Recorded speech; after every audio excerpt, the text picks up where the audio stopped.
Hello everyone. Today we will going to discuss about the vision. As you all know, vision is one of the special sense. Okay, and the receptor for vision, they are situated in eye. Okay, so in this lecture and in subsequent few lectures, we will discuss about the eye. Okay, so let's first start with the specific learning objectives or SLO. Okay, so in this lecture we will try to learn the clinical importance of eye. Second, to know functional anatomy of eye, to know importance of each layers of eye, to know about fluid system of eye, and to know about intraocular pressure and glaucoma. Okay, so these are our specific learning objective. So let's discuss each point. Okay, so first, the clinical importance of eye. Okay, so the question is why we should study eye. Okay, or why we should study vision. The reasons are, the first is the eye is one of the important part of general examination of patient. How? Now you have already learned this general examination of patient in your clinical lab, so you can better give the answer. So just think that in this general examination of patient, where is the role of eye? Okay, so let's see that the eye is used to see the pallor. Okay, that is the one use. Then second, it used to also see the icterus or jaundice. Okay, so these are the two example in which the eye is important as far as general examination of patient. And as a clinician, whenever any patient comes to you, you first do the general examination. Okay, so this is one of the clinical importance. The another, there is separate subject to learn diseases of eye in third MBBS. Okay, so which diseases of eye you know till now? Okay, just think that even in our day to day life, you observe some peoples with spectacles, okay, which have wearing the which are wearing the spectacles. Okay, so do you know which for which disease of the eye we have to wear the spectacles? It is one type of refractory error. Okay, and most of the young people suffering from myopia, that refractory error is known as myopia, in which there is a difficulty to see the far object. Okay, that we will learn in detail during our discussion of this special sense. Okay, apart from this, there are common disease of the eye which you have already which with which you are already familiar, like conjunctivitis. Okay, then in old age cataract, glaucoma. These are the few common diseases. Apart from this, actually this diseases of the eye are so vast subject that there is a special branch in post graduation which is known as ophthalmology, and there will be a special subject for you to learn in final MBBS. Okay, so this is just the beginning of this eye. Third, the eye is helpful in diagnosis of disease of other system. Okay, so eye is not only helpful in the diagnosis of the disease related to eye, but also the other systemic disease. Now let's see that till now you have learned blood in physiology. You have already learned blood or hematology. So which disease of blood or hematology, the eye, in the diagnosis of which disease the eye is helpful? Okay, so one is the pallor, that helps to diagnose the anemia. Then another is the icterus, so jaundice you can also diagnose with the help of eye. Then another system is nerve muscle physiology. Okay, so can anyone remember where in the nerve muscle physiology or which disease of nerve muscle physiology you can diagnose with the examination of eye? Just try to think. Okay, so it is myasthenia gravis. The first sign or early sign of myasthenia gravis patient is dropping of upper eyelid, that is known as ptosis. Okay, ptosis is considered as a early clinical sign of myasthenia gravis. Okay, so that is then you have learned ANS, autonomic nervous system. So in ANS there is one clinical condition is known as Horner's syndrome. Okay, so this Horner's syndrome, the several signs which for which you have to see the eye like ptosis, miosis, enophthalmos. Okay, all are the signs of Horner's syndrome. Okay, then in the central nervous system you will learn that the several paralysis or the disease which leads to paralysis, the examination of eye is very important. Several reflexes of the eye are also very important, that we will discuss in this special sense, as well as you will also encounter this in the clinical practicals, okay, of cranial nerves, as well as you will learn this in the CNS. Okay, so these are the importance of the eye in the diagnosis of disease of other system. Okay, there are quite a large list, and you can found by yourself as you learn the different system. Like there are several diseases of thyroid, diabetes. All this disease, the examination of eye are very important. Okay, so we have just list the few, but actually they are quite more. Okay, so this is also one of the clinical importance of eye. The eye having one of the reason where arterioles are readily visible. Okay, now just think, can you visible your arterioles in your body from outside?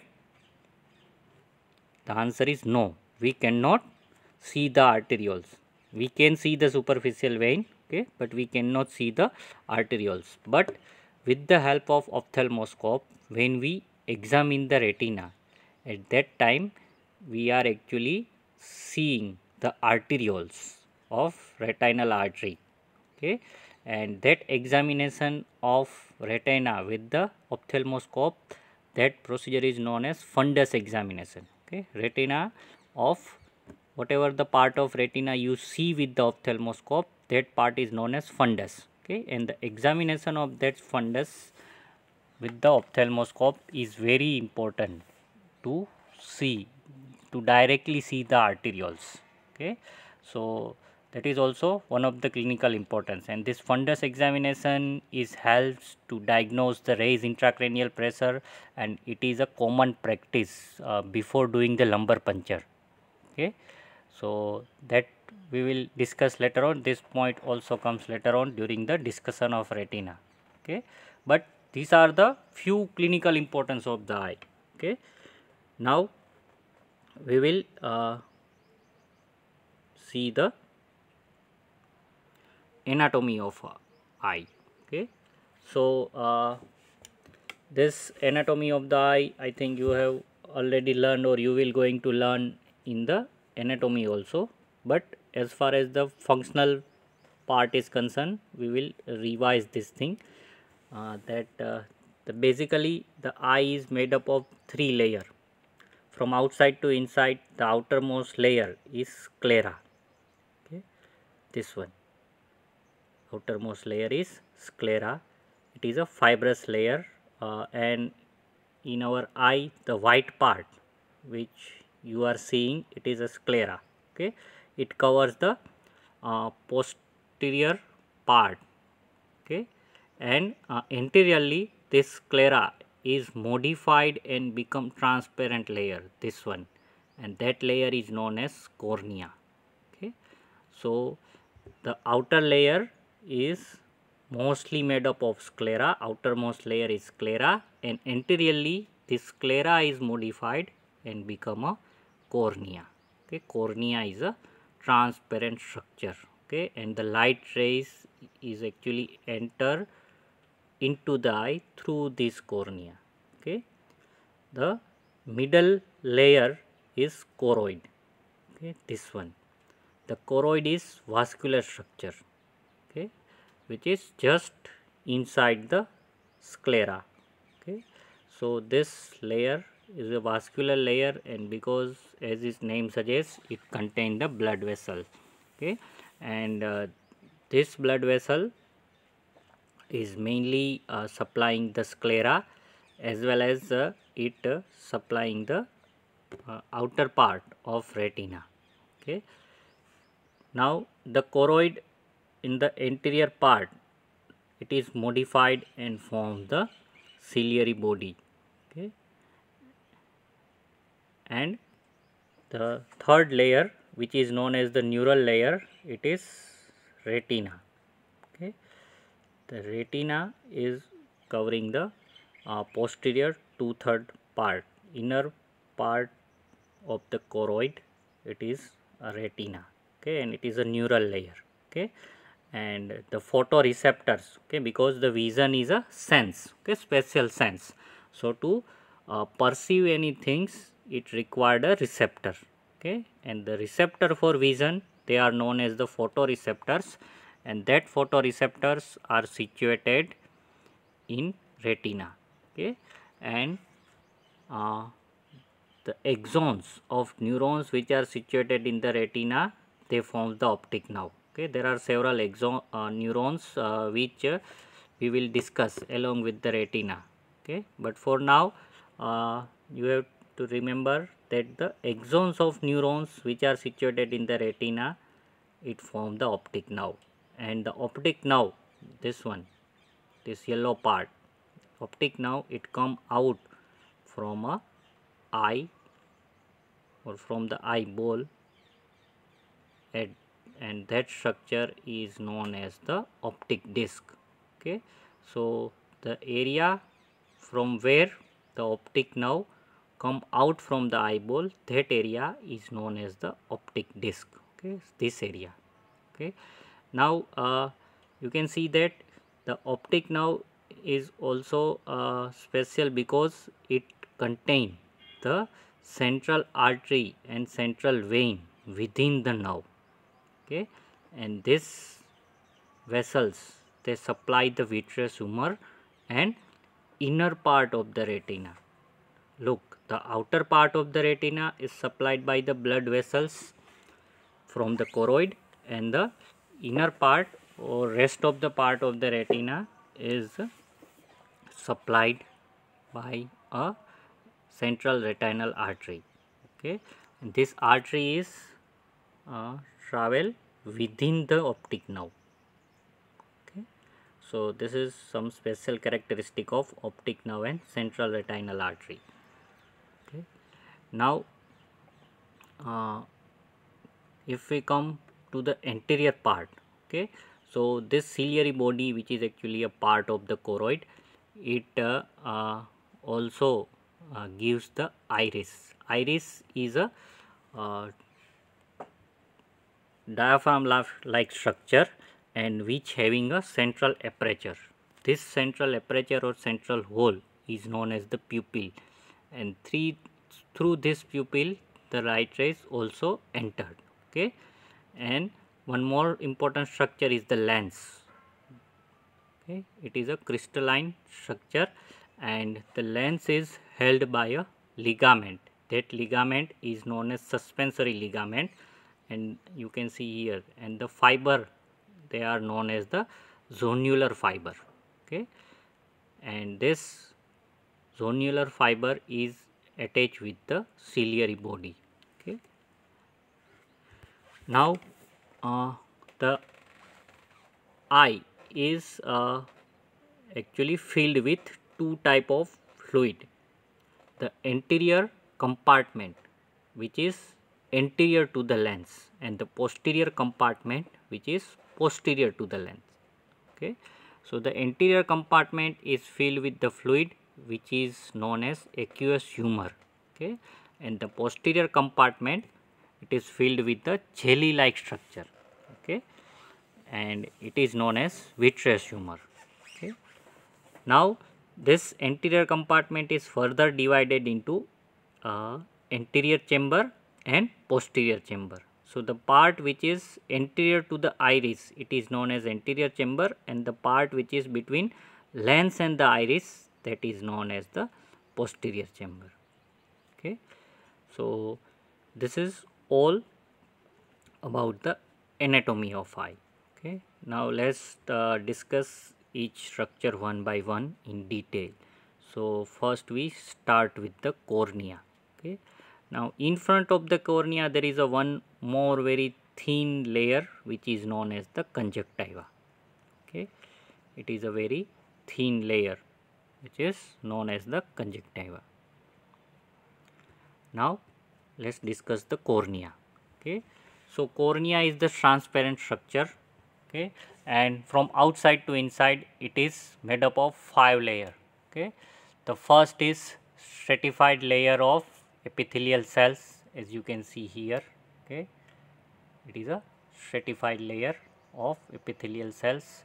The basement membrane of this epithelial cells is known as Bowman's membrane. Okay, so you are familiar with this word, Bowman's. Okay, the third is the stroma. Okay, so the stroma, it is the thickest layer of cornea. Okay, the fourth is Descemet membrane. Okay, and the fifth is endothelium. Now the Descemet membrane is actually a basement membrane of endothelial cells. Okay, now these are the 5 main layers of cornea. Okay, now there is a some recent advance in this cornea, that some says that actually the cornea having a 6 layer. Okay, the 6th layer is known as Duas layer. This layer is actually detected in 2013 by one Indian origin scientist in the University of Nottingham. Okay, and he discovered that the cornea actually having a 6 layer. The new layer is situated between stroma and Descemet membrane, and it is only 0.15 micrometer thick. Okay, so till now it is missed by anatomists or ophthalmologists, but this 6 layer is present, and it is known as Duas layer. Maybe in the future, in all the ophthalmology book, you will see this layer, that the cornea having a 6 layer. So this is one of the recent advance. Okay, but in most of your book you may see that the cornea is made up of this 5 layer. Okay, so from outside to inside it is stratified layer of epithelial cell, it is Bowman's membrane, then stroma, then Descemet membrane and endothelium. Okay, now the cornea is transparent. Okay, so why the cornea is transparent? There are several reasons. The one is the stromal collagen fiber are arranged uniformly and they do not scatter the light. Okay, so because of this uniform distribution of collagen fibers, the cornea is transparent. Second, the corneal epithelial cells are arranged uniformly. So not only the uniform arrangement of collagen fiber, but also the uniform arrangement of corneal epithelial are also responsible for corneal transparency. Okay, the third, the blood vessels are absent in the stroma. Okay, so cornea is, we can say it is avascular structure. Okay, there is no blood vessels present within the cornea.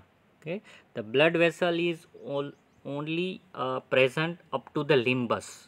Now what is limbus? Limbus is actually junction between cornea and sclera, or you can say it is the border of the border which differentiate the cornea and sclera.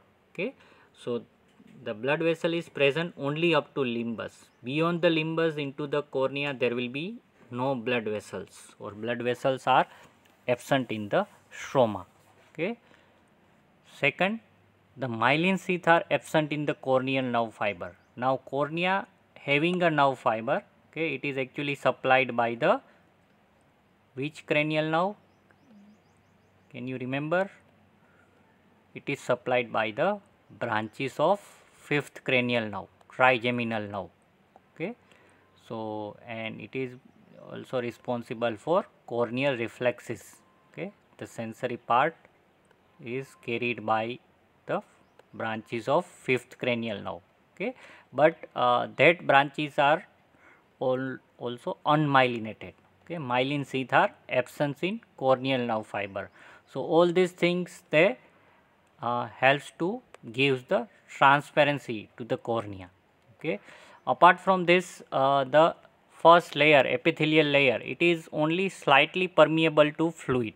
Okay, it is only semi permeable to fluid, so it prevents the entry of fluid within the cornea.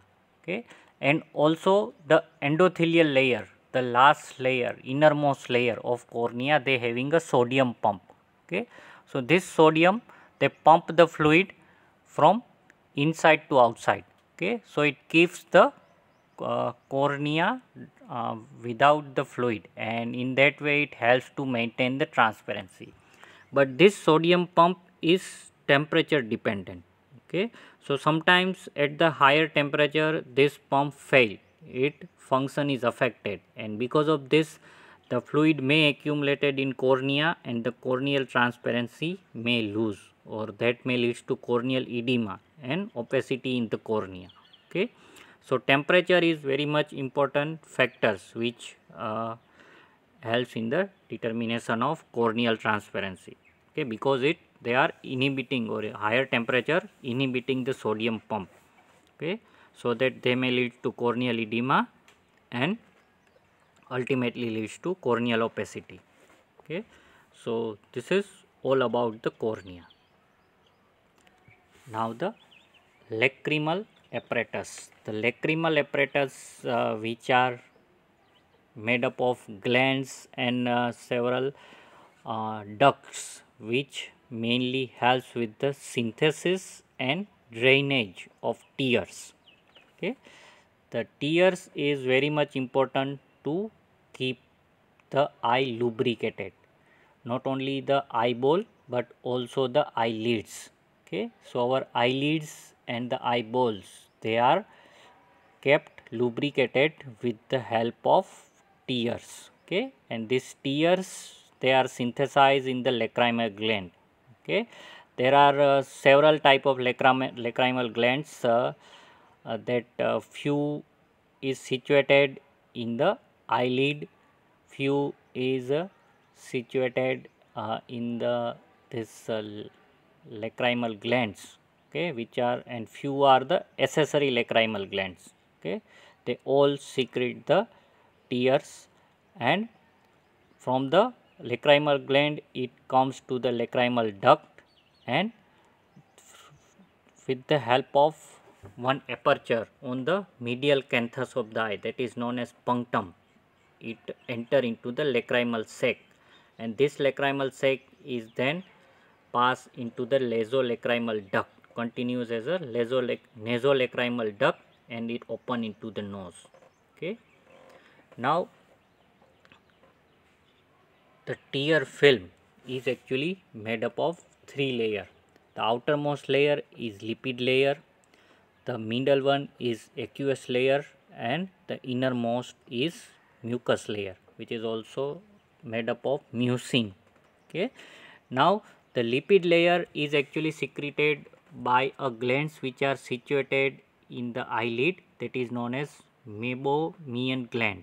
Okay, the lipid layer is situated by the meibomian gland. Okay, the aqueous layer they are secreted by the lacrimal gland as such. Okay, these lacrimal glands they secrete the aqueous layer, and this aqueous layer they lubricate the eye, they provide the nutrition to the cornea, they provide the oxygen to the cornea, they helps to keeps the cornea moist. Okay, and in that way it prevents the dryness to the cornea. Okay, and it also having a antimicrobial agent. so it prevents the infection to the cornea. Okay, so these are the importance of tear films. Okay, the innermost layer is the mucus layer, which is actually secreted by the goblet cell of conjunctiva. Okay, we have just seen that the cornea is covered with the thin layer which is known as conjunctiva, and this conjunctiva having a goblet cell. That goblet cell secrete the mucus layer, and this goblet cells, they require the vitamin A for its function. Okay, in the deficiency of vitamin A, the goblet cells may degenerate. Okay, and in the absence of goblet cells, this mucus layer is absent and the cornea become dry, because the corneal epithelial cells, they are actually hydrophobic. Okay, so in the absence of mucus layer, they become dry. Okay, the aqueous layer, which is mainly made up of fluid or water, they cannot come in contact with the corneal epithelial in the absence of mucus layer. So and this mucus layer is mainly because of goblet cells, and goblet cells require a vitamin A for its proper function. Okay, so in the deficiency of vitamin A, the dry eye occur, the condition which is known as dry eye, and another name of this condition is known as xerophthalmia. Okay, so xerophthalmia occur in a vitamin A deficiency because of dysfunction of goblet cells and because of absence of mucus layer. Okay, so this is the importance of tear film. Okay, it helps to lubricate the eye, it helps to provide oxygen and nutrient to the cornea. It also having a antimicrobial function. Okay, so this is about the lacrimal apparatus and tear film. Now the lens. The lens is most important structure as far as optics of vision is concerned. Okay, because most of the parallel rays of light which come from the far object, they pass through the lens and converge or focus on the retina. Okay, so the lens is biconvex mass of cell. Okay, its central part consists of the oldest cells, and its periphery or the cortex is made up of youngest cells. Now during the development, the layer which was earlier superficial, they come into the center of the lens, and the layer which was earlier inside the or from the basal cells, they comes to the outside. Okay, so that's why same as the epidermis of the skin, that the basal layer, they produce the new cells, and then this new cell, they proliferate and come towards the surface. But in the lens, this surface goes inside during the development. Okay, so that's why the oldest cells, they are continuously accumulating inside the lens or in the center of the lens, and the new cells, they are situated in the periphery. And finally the oldest cells, they cannot able to cast off, or they cannot able to come out from the lens because they are in the centers. Okay, so they accumulated in the centers, and lateral they become sclerosed. Okay, or sclerosis occur in that dead cells, and as the age increases, the number of sclerosed cell increases, and that sclerosed cells, they become opaque. Okay, and gradually the transparency of the lens is lost, and this accumulation of sclerosed cells, they ultimately leads to the cataract. Okay, so that is the reason why with the increasing age, the cataract formation occur. Okay, the third, the lens is surrounded by a hyaline fibrous membrane called the lens capsule, which is attached to the zonule. Okay, that we have already seen in the anatomy of the eye, that lens is surrounded by the lens capsule, and this lens capsule is attached with the zonular fiber of suspensory ligament. Okay, as far as the energy source is concerned, the lens depends on the glucose. Now lens, they also don't having a direct blood supply. Okay, so they receive their nutrients and remove their waste product in the aqueous humor. It means the fluid system which is situated in the anterior compartment of the eye. Okay, and from that nutrition, the most important nutrient is glucose. Okay, so lens use the glucose with the embedded Mayerhof pathway, then it use the HMP shunt and citric acid cycle for the uh, generation of energy, okay, or use as the source of energy.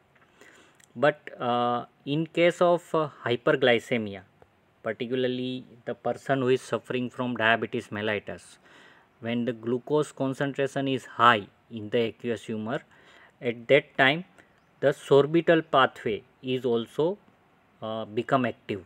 Okay, and the sorbitol is synthesized from the glucose inside the lens, but the sorbitol cannot come out from the lens because the lens capsule is impermeable for the sorbitol, and this sorbitol then accumulated and it also accumulate the water inside the lens. Okay, and that may leads to the early development of cataract in the diabetic subject, okay, or in the patient of diabetes mellitus, because the excessive glucose synthesize the sorbitol, and sorbitol they cannot come out from the lens because lens capsule is impermeable for sorbitol, and this accumulation of sorbitol retain the water inside the lens, and that may leads to the opacity, okay, or early development of cataract in the diabetic subject. So this may be one of the reasoning question, that why the cataract occur earlier in the diabetic mellitus patient. Okay, so the reason is sorbitol. Okay. Now the uveal tract.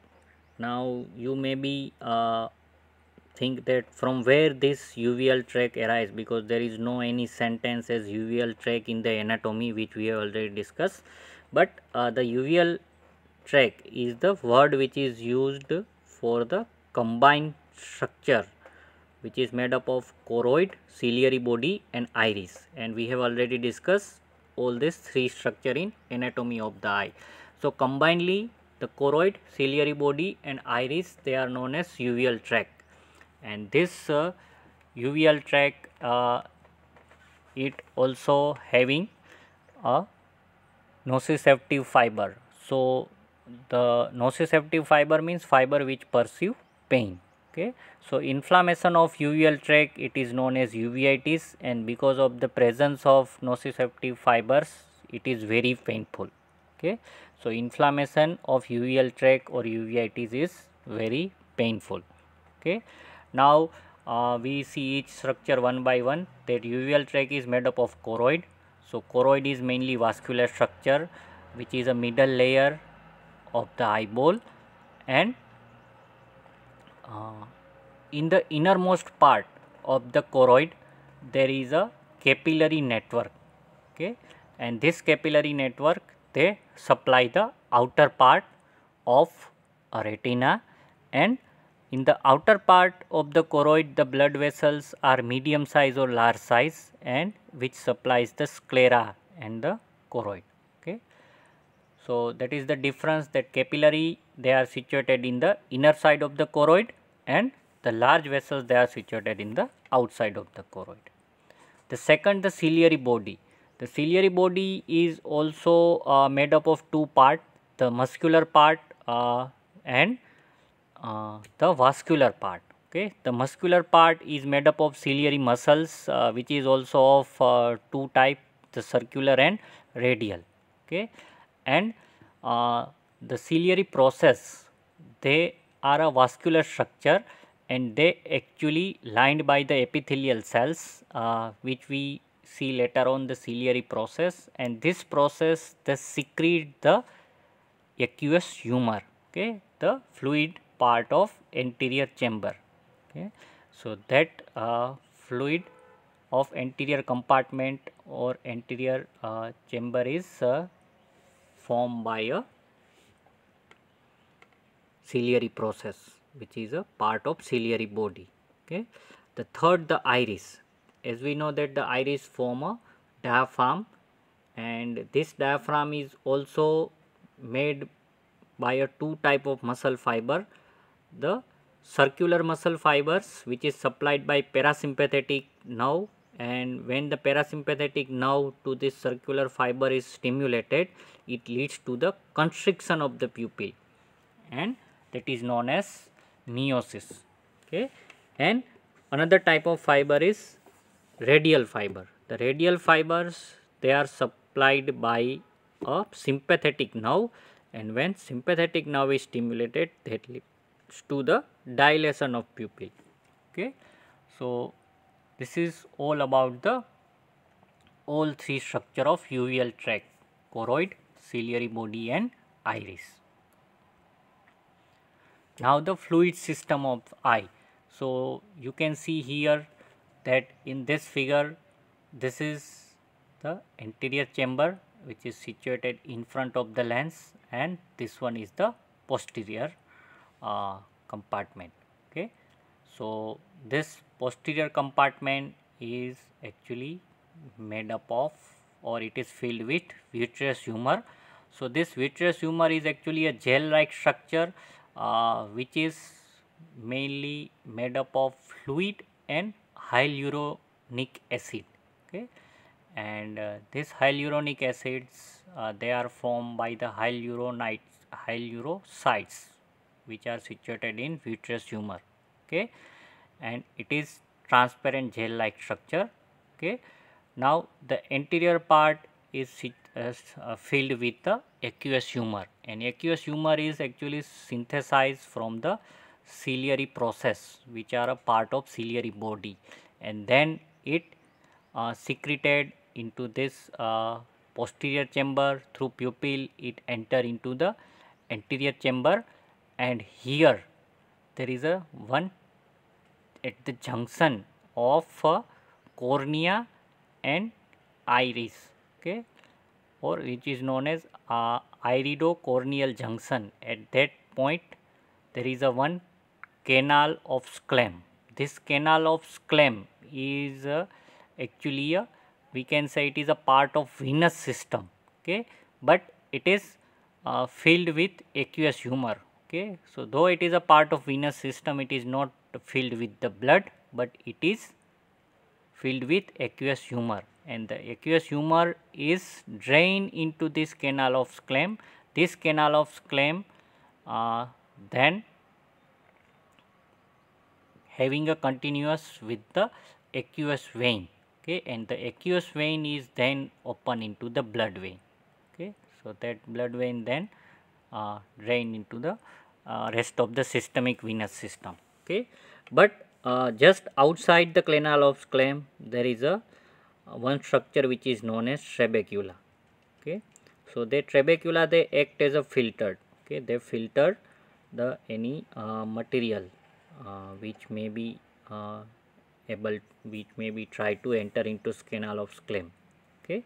So this trabecular structure, they are covering the canal of Schlemm. The canal of Schlemm, they allow the, or they causing the drainage of aqueous humor from anterior chamber of the eye into the aqueous vein and then into the blood vein.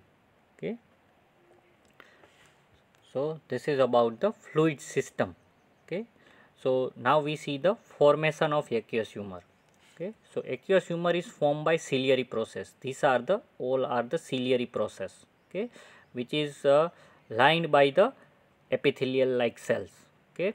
And the aqueous humor is synthesized by the secretion of sodium and chloride and bicarbonate with the help of active transport, and also there is some ultrafiltration of the fluid. Okay. All this fluid then form the aqueous humor. Okay. Because the inner side, the epithelial lining is the vascular structure, and from this vascular structure the electrolytes and fluids, they come out with the active transport and ultrafiltration, and they form the aqueous humor. After formation, this aqueous humor is first come into the posterior chamber, and then through the pupil it come into the anterior chamber. From the anterior chamber it enter into the canal of Schlemm, and then from canal of the Schlemm it enter into the aqueous vein, and from aqueous vein it enter into the blood vein. Now the every day 2 to 3 microliter, sorry, every minute 2 to 3 microliter of aqueous humor is synthesized, and the same amount is absorbed from into the canal of Schlemm. And because of this aqueous humor, it maintain the pressure inside the eyeball, and that is known as the intraocular pressure. Okay, so intraocular pressure is mainly because of aqueous humor. Okay, so now we will discuss about the intraocular pressure. It is the pressure of the aqueous humor in the anterior chamber of the eye. The normal intraocular pressure or IOP is between 20 to 21 mmHg. Okay, the average normally considered as a 15 mmHg, but it is range from 10 to 21 mmHg, and it is increase up to 6 mmHg in supine position compared to the upright position. Okay, so posture affect the intraocular pressure. Okay, and it increase with the age, especially after 40 years. And glucocorticoid increase the intraocular pressure. So intraocular pressure also having a diurnal variation as with the diurnal variation of glucocorticoids. Okay, that diurnal variation you will of glucocorticoid you will learn in the endocrine system also. Okay, so these are the factors which are going to affect the intraocular pressure. Okay, now as far as the measurement is concerned, the intraocular pressure clinically measured with the help of instrument which is known as tonometer, and this is the tonometer.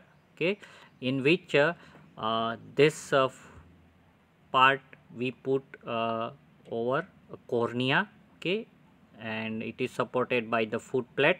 Okay, then there is a one central plunger. Okay, and we apply the pressure with this central plunger over the cornea, and here there is a one manometer is there. Okay, which is not seen in this figure, but one manometer is there. So accordingly, as per the pressure which is applied over the cornea, there will be a change in the scale over this manometer, and it gives the pressure range. Okay, so with the help of this tonometer we can measure the intraocular pressure. The normal intraocular pressure is range from 10 to 21 mmHg. Okay, and change in this intraocular pressure beyond this range, okay, that leads to a clinical condition which is known as the glaucoma. Okay, so glaucoma is an elevation of intraocular pressure with characteristic degenerative changes in optic nerve head. Now whenever the intraocular pressure is increases, it this pressure is applied over the optic nerve, particularly the part from where the optic nerve leaves the eyeball, that is known as optic disc. Okay, so it apply the pressure over the optic nerve, so the axonal transport from the optic nerve may be decreased, and that may lead to degenerative changes in the optic nerve, and because of this degenerative changes in the optic nerve, the vision is affected, the vision become blurred. Okay, so this condition is known as glaucoma. But this is the earlier definition, that elevation of intraocular pressure considered as a glaucoma, but nowadays it is, the definition is somewhat changed.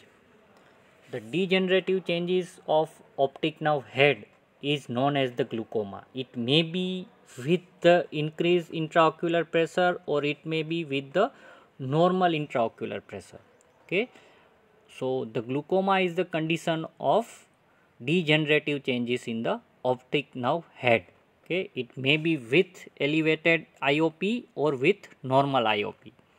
Okay, so this definition is somewhat changed now. Earlier it is that elevation of intraocular pressure leads to the degenerative changes in optic nerve head, and that is known as glaucoma. But nowadays it is modified such that any condition which leads to degenerative changes in optic nerve head, it is known as glaucoma. It may be with the elevated IOP or with a normal IOP, or sometimes it may be that even the intraocular pressure is elevated, but the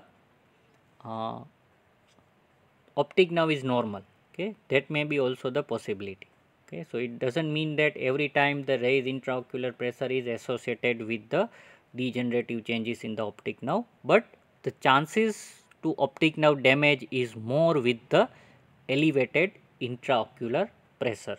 Okay, because it compresses the nerve, as well as whenever the nerve is compressed, it also affect the blood supply to the retina, because the retinal blood supply depends on the central artery and vein which are travel within the optic nerve. So if the optic nerve is compressed, definitely the artery, central retinal artery, is also going to compress, and that may lead to ischemia of the retina.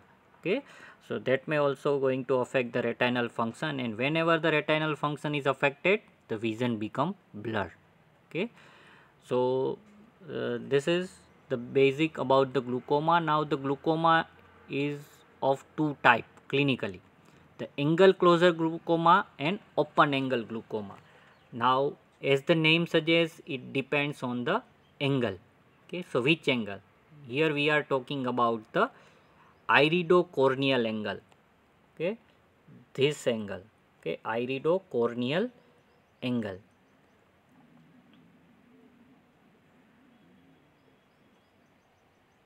We are talking about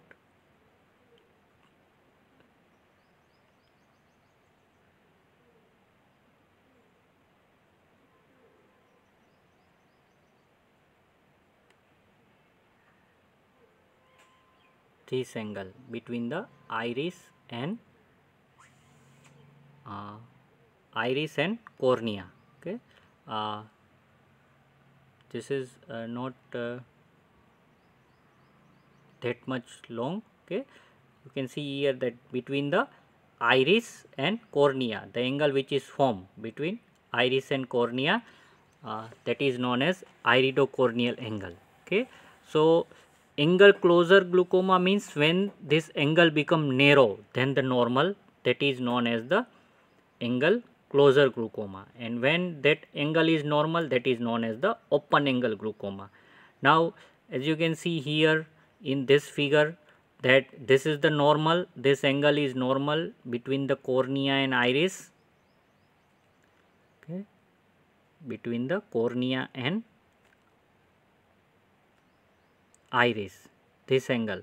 Okay, this angle is normal. Okay, while here it become narrow, and when this angle become narrow, the fluid drainage is, or reabsorption of the fluid become slow, and because of slow absorption of the fluid is accumulated in posterior chamber. Okay, here, and because of the accumulation of fluid, there is a bulging of iris, and because of bulging, the more narrowing of the angle occur. Okay, and this, because of this apposition of iris towards the cornea, the angle become more narrow, and more obstruction to the absorption of the fluid occur, and that leads to accumulation of the fluid in the posterior chamber, and that leads to the increase intraocular pressure. Okay, so that is known as angle closure glaucoma. Okay, in open angle glaucoma, the angle is normal, but the trabecular meshwork is actually obstructed. There will be an obstruction at the trabecular meshwork, and the exact reason of the obstruction is not known, but it is believed that sometimes the infection to the eye, they leads to the accumulation of debris, which may be the pigments, which may be the dead WBCs. They all are going to obstruct the trabecular meshwork, and because of this the fluid is not able to enter into the canal of Schlemm. Okay, so trabecula as such is not allowing the fluid to enter into the canal of Schlemm. Okay, so this type of glaucoma is known as open angle glaucoma, where the angle is normal. Okay, you can see here this is the close angle glaucoma. You can see the angle is narrow. Okay, so in this figure you can compare the angle closure glaucoma and open angle glaucoma. In angle closure glaucoma, this angle is narrow, so less amount of fluid is able to enter into the trabecular meshwork. Here the angle is normal, but the trabecular meshwork as such causing the obstruction.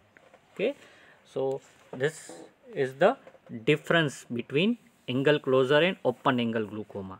Now as far as the treatment is concerned, in the angle closure glaucoma we have to make one surgical hole here, that is known as iridectomy, so that the fluid can enter into the trabecular meshwork. Okay, and in the open angle glaucoma we have to make a trabeculectomy. The surgical treatment is that we have to make some pathway here. We have to form some pathway here by dissecting the trabecular meshwork. Okay, so that is known as trabeculectomy. Here we have to form a iridectomy. Okay, so these are the surgical treatment. Apart from this, the medical treatments are there, in which we have to give myotics. Particularly use myotics is pilocarpine. Myotics are the agent which cause the constriction of the pupil.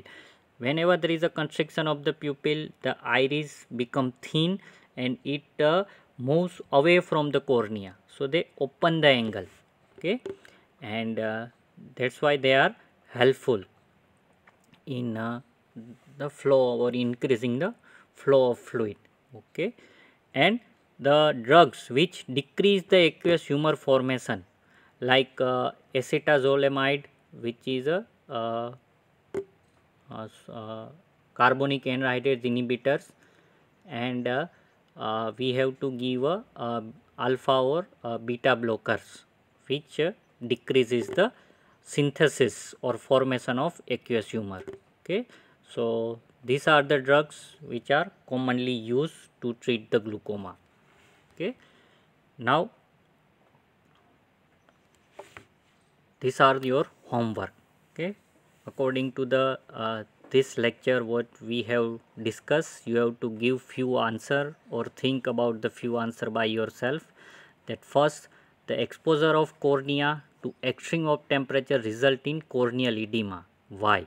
Okay, second, the hyperglycemia causes cataract. Why?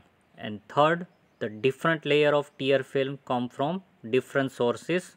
What are they and which one is deficient in xerophthalmia? Okay, so these are the few questions which you have to answer by yourself according to this lecture. Okay, thank you.